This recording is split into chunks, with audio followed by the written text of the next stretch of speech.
down the stairs like a cat and slip out, unseen. This evening, however, on coming out into the street, he became acutely aware of his fears. I want to attempt a thing like that, and am frightened by these trifles, he thought, with an odd smile. Yes. All is in a man's hands, and he lets it all slip from cowardice. That's an axiom. It would be interesting to know what it is men are most afraid of. Taking a new step, uttering a new word is what they fear most. But I am talking too much. It's because I chatter that I do nothing. Or perhaps it is that I chatter because I do nothing. I've learned to chatter this last month, lying for days together in my den thinking of Jack the Giant Killer. Why am I going there now? Am I capable of that? Is that serious? It is not serious at all. It's simply a fantasy to amuse myself, a plaything. Yes, maybe it is a plaything. The heat in the street was terrible, and the airlessness, the bustle and the plaster, scaffolding, bricks, and dust all about him, and that special Petersburg stench, so familiar to all who are unable to get out of town in summer, all worked painfully upon the young man's already overwrought nerves. The insufferable stench from the pothouses, which are particularly numerous in that part of the town, and the drunken men whom he met continually, although it was a working day, completed the revolting misery of the picture.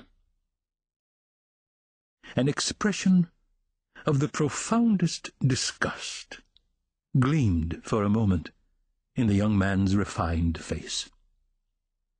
He was, by the way, exceptionally handsome, above the average in height, slim, well-built, with beautiful dark eyes and dark brown hair.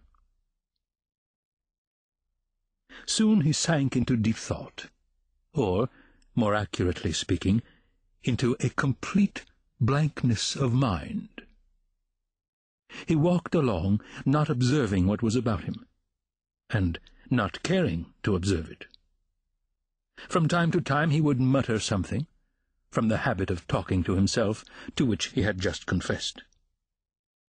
At these moments he would become conscious that his ideas were sometimes in a tangle, and that he was very weak. For 2 days he had scarcely tasted food. He was so badly dressed that even a man accustomed to shabbiness would have been ashamed to be seen in the street in such rags. In that quarter of the town, however, scarcely any shortcoming in dress would have created surprise. Owing to the proximity of the Haymarket, the number of establishments of bad character, the preponderance of the trading and working-class population crowded in these streets and alleys in the heart of Petersburg, types so various were to be seen in the streets that no figure, however queer, would have caused surprise.